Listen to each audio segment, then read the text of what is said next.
salah satu keistimewaan Ramadan adalah karena di dalamnya terdapat satu malam yang mempunyai bobot khairun min alfi syahrin.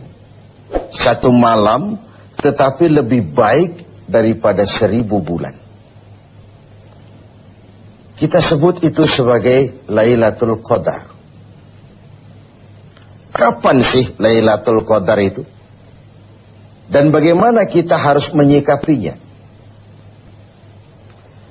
Sepakat sebagian besar para ulama berdasarkan riwayat dari hadis bahwa Lailatul Qadar itu jatuh pada malam-malam ganjil, salah satu dari malam-malam ganjil di 10 yang akhir dari bulan Ramadan. Bisa dia tanggal 21, 23, 25, 27, 29 di malam-malam ganjil dari 10 yang akhir. Inilah rahasia kenapa baginda Rasul kalau sudah masuk 10 yang akhir dari Ramadan, hamparkan, sing-singkan lengan baju, hamparkan sajadah, dan lebih banyak di masjid ketimbang di rumah. Ini bedanya baginda Rasul dengan kita. Kita sudah memasuki 10 yang akhir, gulung sajadah. Tengok 10 yang akhir, barisan tarawih di masjid mulai mengalami kemajuan. Orangnya makin susut. Sudah berpikir mudik, sudah berpikir beli pakaian baru, sepatu baru, baju buat anak, oleh-oleh buat orang tua, sehingga konsentrasi ibadah buyar.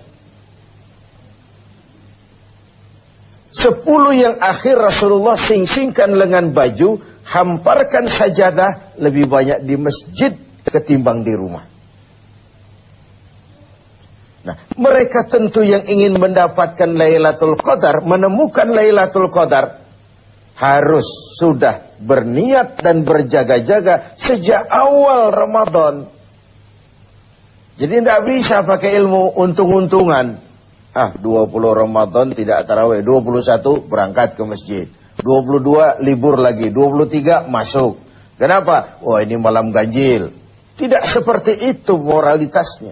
Dia berjaga-jaga sejak awal Ramadan untuk mendapatkan Lailatul Qadar itu.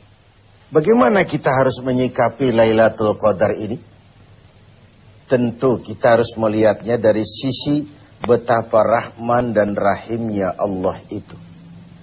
Maha kasih, maha penyayang, maha pengampun, maha menerima taubat.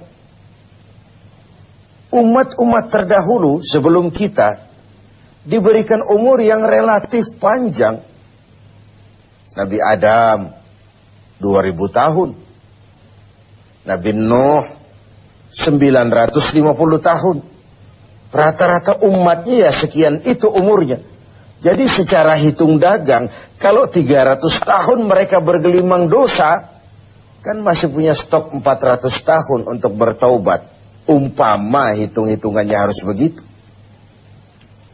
Kita umat Nabi Muhammad ini, umat terakhir ini, diberikan umur yang relatif pendek. Bahkan kalau mencontoh kepada Rasul, 63 tahun beliau wafat meninggalkan kita semua. 63 tahun. Taruhlah kita seperti itu. Kalau 40 tahun kita bergelimang dosa, sisa umur cuma 33 tahun, ditebus dengan taubat seperti itu, kan belum seimbang neracanya. Apa dosa lalu harus tidak terampuni? Apa tidak ada peluang untuk melakukan pemutihan terhadap seluruh kesalahan yang pernah kita lakukan? Dari sisi inilah kita melihat makna Lailatul Qadar. Allah yang maha pengasih, Allah yang maha penyayang, seakan tidak langsung saja bilang, "Hei umat Islam, sekalipun umurmu relatif pendek, kau jangan pesimis, kau jangan skeptis. Sekalipun begitu banyak kesalahan kau lakukan, dosa kau tumpuk, dan umurmu relatif pendek, jangan sedih. Aku berikan kepadamu waktu dan tempat yang punya nilai spesifik. Waktu dan tempat yang punya nilai istimewa. Tugasmu memanfaatkan peluang yang diberikan itu. Itu sebabnya ada penggandaan nilai pahala. Sholat berjamaah pahalanya 27 kali lipat daripada sholat sendiri. Beribadah di hari Jumat mendapat tambahan pahala. Sholat di Masjidil Haram di Mekah 100.000 kali pahalanya ketimbang di masjid-masjid biasa. Itu tidak lalu berarti sudah sholat di sana lalu berhenti lagi sholat di mana-mana karena merasa sudah banyak stok, sudah punya banyak devisa. Bukan itu pengertiannya. Ada ruang dan waktu yang punya nilai istimewa. Kalau kita pandai memanfaatkannya, maka nilai lipat-kelipatan dari ibadah kita itu diberikan oleh Allah Subhanahu wa ta'ala. Itulah sebabnya Allah menyediakan ada bulan istimewa Ramadan, ada hari istimewa Jumat, ada waktu istimewa sepertiga malam yang akhir, ada tempat istimewa Arafah, Mina, Multazam, Raudhah, Zamzam. Ada waktu yaitu Lailatul Qadar. Satu malam lebih baik dari 1000 bulan. 1000 bulan itu kan 83 tahun. Dan jarang orang sekarang yang mencapai umur 83 tahun. Yang kedua, kita harus melihat Lailatul Qadar ini dari perspektif kita sebagai manusia. Tidak ada orang yang tidak pernah salah. Sengaja atau tidak, kecil atau besar, khilaf atau terpaksa, setiap kita mesti pernah melakukan kesalahan. Ya kepada sesama manusia, ya juga kepada Allah. Salah kita kepada Allah, kita bertaubat langsung kepadanya. Sampai-sampai di hadis kursi dikatakan, "Lau amiltumul khataya hatta mala'atis sama, thumma nadimtum, fataballahu alaikum." Kalaupun kamu berbuat dosa, penuh langit dengan dosamu, kemudian kamu menyesal, bertaubat, Allah pasti akan menerima taubat kamu. Lalu bagaimana sih taubat yang sebenarnya itu? Kata para ulama, taubat yang sebenarnya itu pertama, meninggalkan perbuatan jahat. Yang kedua, berjanji tidak akan pernah mengulanginya lagi. Yang ketiga, menyesal pernah melakukannya. Inilah 3 syarat utama. Pertama, meninggalkan perbuatan jahat itu. Bertaubat dari minuman, tinggalkan total. Bertaubat dari judi, tinggalkan total.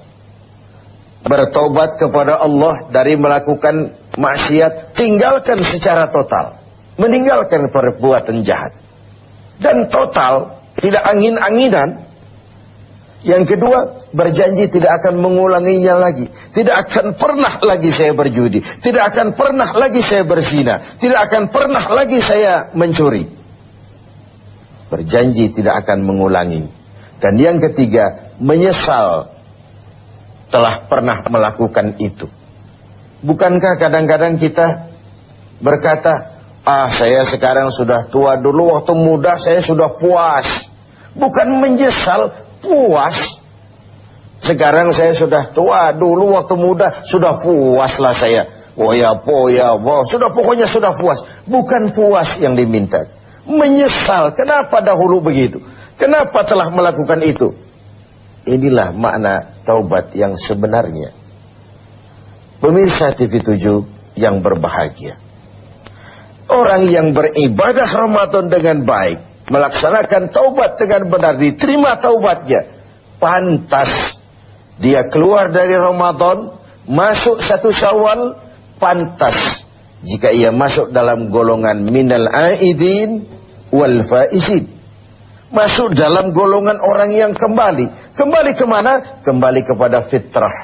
Suci, bersih. Seperti bayi baru dilahirkan oleh ibunya. Tidak punya dosa kepada Allah. Lantaran sudah dilebur oleh ibadah dan taubatnya di bulan Ramadan. Wal faizin, dan termasuk ke dalam golongan orang-orang yang beruntung. Tidak dalam artian yang materialistis, tapi dalam artian memperoleh keberkahan dalam hidup dan keberuntungan di dunia, lebih-lebih di akhirat nanti. Inilah Ramadan, di mana kita selalu mencari nilai tambah dari setiap amal yang kita lakukan, karena umur yang diberikan relatif pendek, dosa yang kita kerjakan relatif banyak. Kalau nerakanya tidak diimbangi dengan upaya mencari nilai tambah tadi, boleh jadi tidak akan ada keseimbangan dalam neraca hitung-hitungan kita di hadapan Allah Subhanahu wa ta'ala. Padahal seimbang saja sudah rugi. Kita ingin masuk dalam fa'amman thaqulat mawazinuhu, orang yang berat timbangan kebaikannya, bukan yang berat timbangan kejahatannya. Adanya nilai keseimbangan ini akan membawa kita kepada keberuntungan di padang mahsyar kelak, di pengadilan Qadhi Rabbul Jalil. Oleh karena itu, dalam setiap langkah di Ramadan, mengisi Ramadan ini, kita tetap berupaya mencari nilai tambah dari suatu amal. Dan amalan itu, bagaimanapun baiknya sudah kita kerjakan, tetap mengacu kepada fa'idha farauta fansab. Kalau sudah selesai kau kerjakan satu perbuatan, sing-singkan lengan bajumu, bersiaplah untuk tugas berikutnya. Tidak ada puas